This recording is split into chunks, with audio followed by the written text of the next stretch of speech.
A man walks into Corinth. The city smells of salt, roasting meat, and the metallic tang of money. And the question that kept Paul awake at night in that rented room in Corinth is the same one that determines whether you walk away from this. To accept the Skandalon means you have to drop your meticulously crafted resume in the dirt. You have to admit that your most impressive moral achievements and your most shameful, hidden failures hold the exact same purchasing power at the foot of a Roman cross, and that purchasing power is absolutely zero. The offense of the gospel is not an intellectual puzzle you cannot solve. It is a charity you cannot afford. If you are in a season where you feel completely exhausted by your own spiritual performance, you are brushing up against the rough edges of the stone. Human pride cannot tolerate unconditional charity. It demands a wage, even if that wage leads to death. Because earning a wage means you are still in control of the transaction. The trap is set precisely to break that control, asking you to walk forward with entirely empty hands.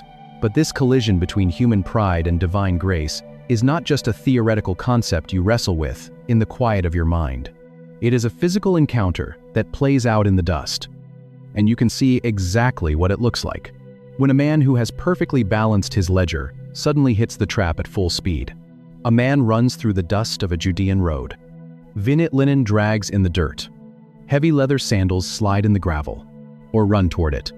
Why would God design a truth specifically built to offend? To find the answer, you have to step back. He is young. He is wealthy. He is a ruler. He falls hard onto his knees. The coarse sand digs into his skin. He looks up at Jesus, breathless. "Good teacher, what must I do to inherit eternal life?" He brings his ledger. He brings his resume. He wants the final checklist. Jesus gives him the standard commands. Do not murder. Do not commit adultery. Do not steal. Do not bear false witness. The young man breathes a sigh of relief. All these I have kept from my youth. His theological balance sheet is flawless. His moral portfolio is perfectly diversified. He has fasted. He has paid his tithes. He has observed the Sabbath. He is running at full speed toward salvation, entirely confident in his own momentum. Jesus looks at him. Mark's gospel includes a devastatingly tender detail in this exact moment. Jesus looked at him and loved him. And because Jesus loves him, Jesus sets the trap. One thing you lack. Go. Sell everything you have. Give to the poor. And you will have treasure in heaven. Then come. Follow me. The man freezes. The collision happens in an instant. He hits the stone. The blood drains from his face. His momentum violently snaps. The silence stretches out under the hot Judean sun. Jesus is not offering a financial strategy. He is exposing a divided allegiance. The money is not just currency.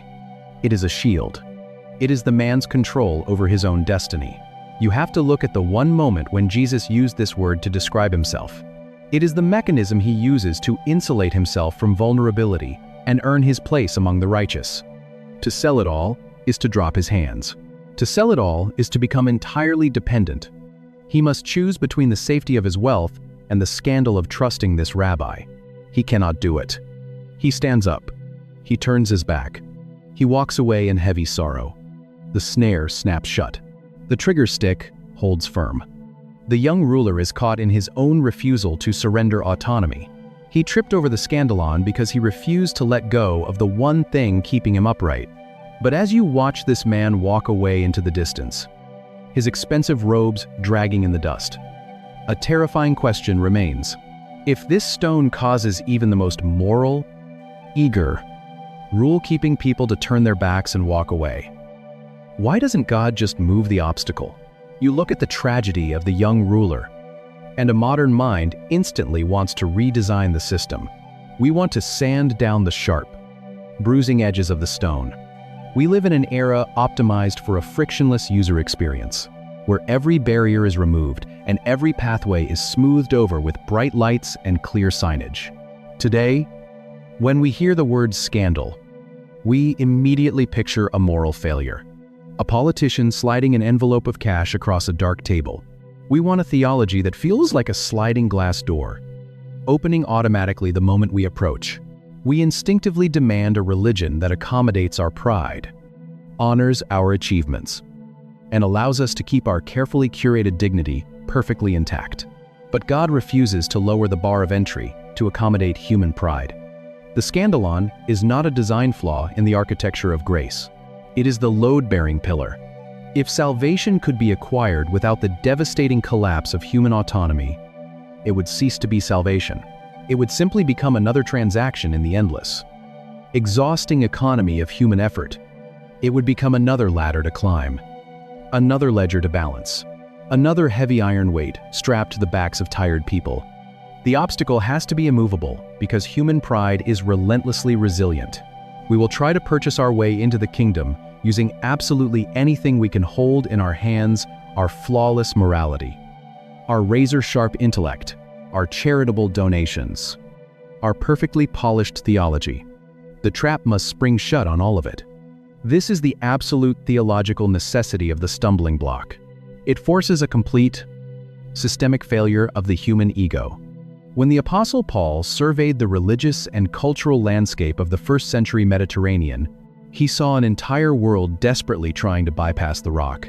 He saw Greek philosophers walking through marble colonnades, demanding pristine intellectual brilliance, a microphone left on in a crowded green room, a headline printed in bold black ink that shatters a reputation by morning. He saw Jewish scholars sitting in the dust, demanding undeniable, miraculous validation. Both groups wanted a Messiah who would validate their preferred method of seeking him. God bypassed both of their heavily fortified expectations. He gave them a crucified Jewish peasant, lungs filling with fluid, bleeding out on a rough-hewn Roman cross under a blackened sky. To the Greeks, this was intellectual bankruptcy, a mathematical equation that ended in zero, a disgusting spectacle completely devoid of philosophical beauty. To the Jewish leaders, it was the ultimate skandalon, a scandalous, cursed execution that violently violated every category of a conquering, sword-wielding Messiah. The message offended everyone who thought they had the divine figured out. The cross is not a tragedy waiting for a silver lining. It is the deliberate destruction of every human attempt to reach God. It strips you naked. It empties your pockets. It leaves you with absolutely nothing to boast about. And that is precisely why it is the only mechanism powerful enough to actually save you. The offense is the medicine. But what happens when you finally stop trying to walk around the stone? What happens when you let the trap do its terrifying work? And you finally fall completely to the ground? A messenger walks into a Roman city with the story of a cross, and an empire rages against the offense. A scandal, in the modern mind, is an embarrassment. It is something to be managed, hidden, or apologized for. A prophet waits in a cold desert dungeon and discovers the kingdom does not look like his predictions. A terrified nation looks for a political shield and finds an immovable rock in the dirt. A fisherman watches his rabbi bleed to death and realizes the tragedy is the cornerstone of a new creation. A wealthy ruler brings a flawless moral resume and walks away weeping when the ledger is torn up. A culture of philosophers demands pristine logic and trips violently over the absurdity of a crucified king. An exhausted world tries to purchase its own salvation, and God shatters the economy with absolute charity. Same stone, same trap, same God. But maybe the part that stays with me most is the mechanism itself. The skandalon, the trigger stick, hiding in the dust of the Judean road. Because a trap in the wild is designed to kill, but this trap is perfectly calibrated to save. It is set specifically to crush the one thing that is already quietly killing us, our exhausting, relentless need to prove we are worthy of the space we take up. The stone is not an act of cruelty. And when we read the English phrase stumbling block in our Bibles, we imagine something equally mundane. A loose paver on a sidewalk. It is an act of violent mercy. If you are in a season where God feels entirely offensive to your expectations, where his timing feels wrong and his methods look absolutely nothing like the deliverance you prayed for, do not walk away. You have hit the stone. Your momentum is broken. You are out of control. And that is exactly where he needs you to be. The collision is not meant to break you. It is meant to break the heavy illusion that you ever had to earn your way into his presence. You do not have to hold the universe together anymore. You can drop your hands. You can let the ledger burn. If this opens something up in you, subscribe and leave a comment. Even one word helps. Share this with someone who is exhausted by trying to be good enough. Pray for us as we keep digging into these texts. And may the God who deliberately placed a stumbling block on the road to your self-destruction catch you in the snare of his unearned grace and hold you there forever. A clumsy misstep on a garden path. We think of it as a minor inconvenience, an accident you quickly brush off before continuing your walk. But that is a sanitized, comfortable reading of a violent reality. We live in a culture obsessed with being offended. A misplaced word, a contrary opinion, a post from a decade ago. Offense today is a defensive posture. It is a city that prides itself on strength, on logic, on the gods of the marketplace. He does not bring gold. He does not bring an army. It is a shield we raise to protect our preferences and our comfort. But the biblical concept of an offense, a true scandal, operates in the exact opposite direction. It is not about protecting your feelings. It is about exposing your foundation.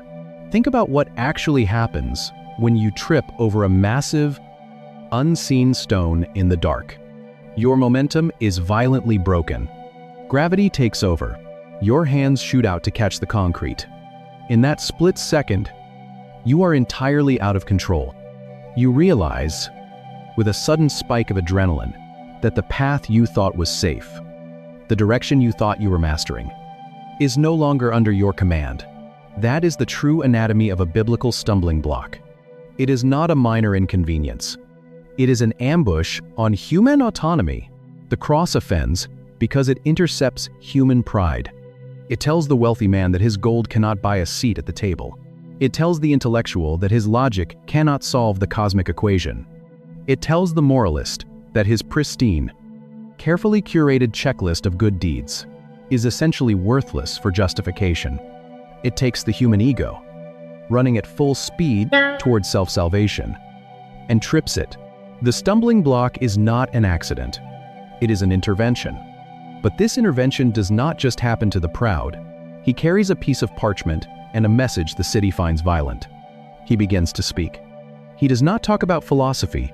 It does not just happen to the Pharisees in the temple or the Roman philosophers in the marketplace. The trap catches the faithful. 2. It trips up the very people who have dedicated their lives to waiting for it. To see exactly how devastating this collision can be, you have to leave the theological arguments of Corinth and look at a real life hitting the stone.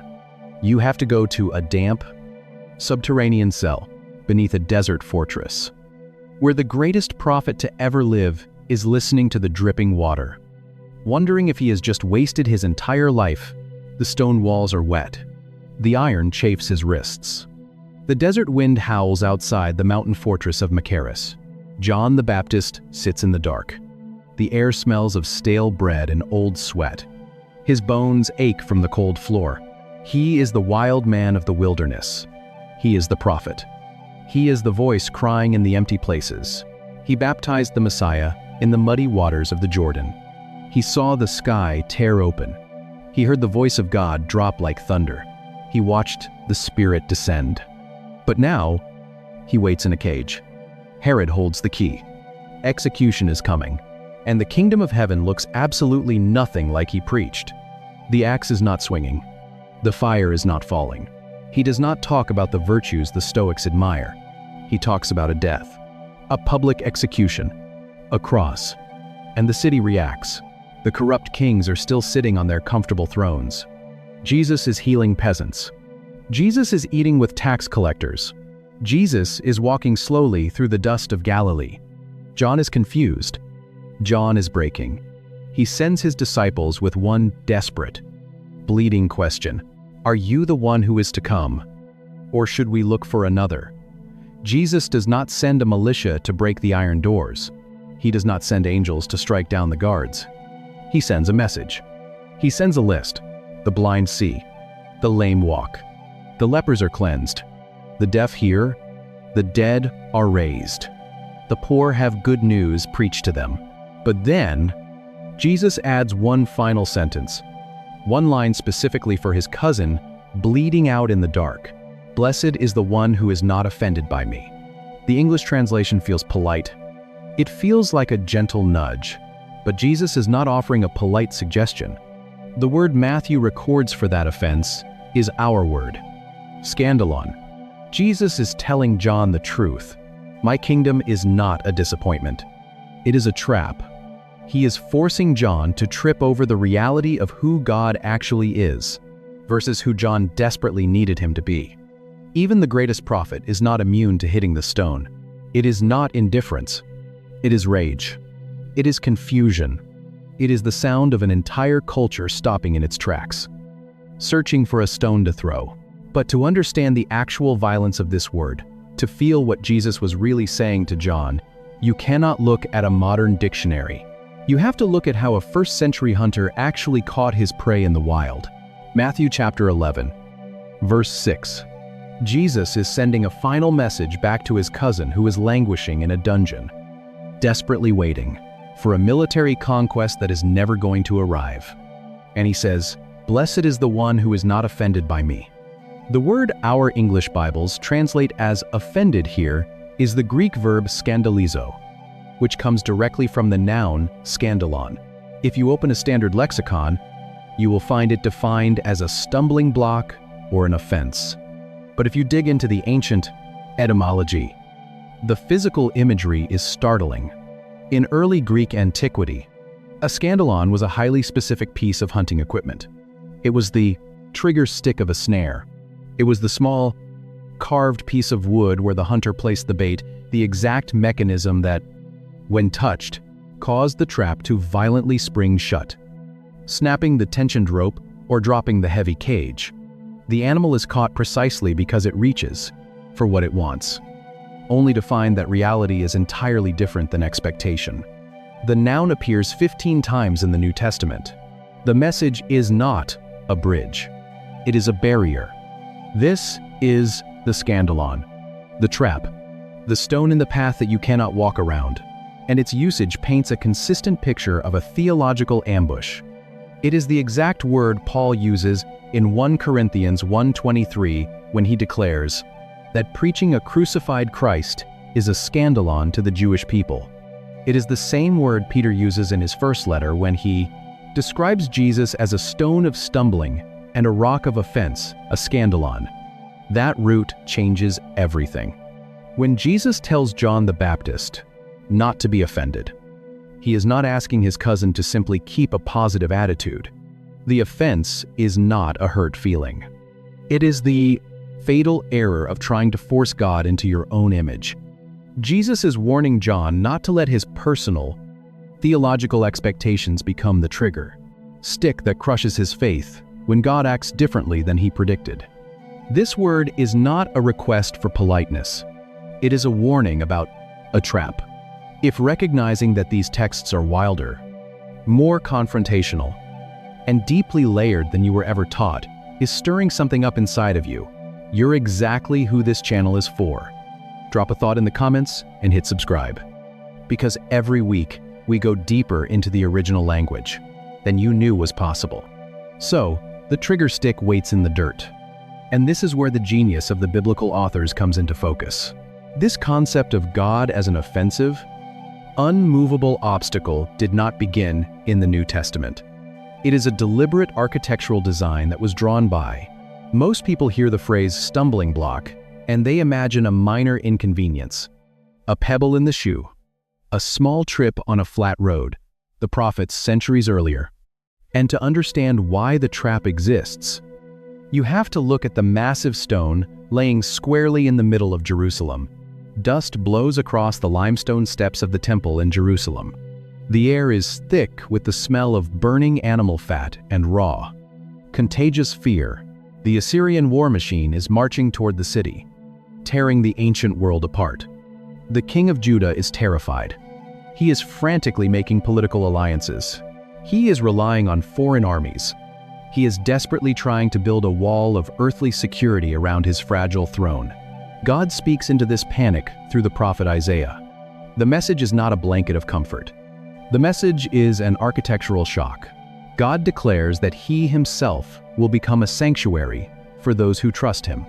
But for those who refuse, for those who insist on their own strength, He will become something entirely different.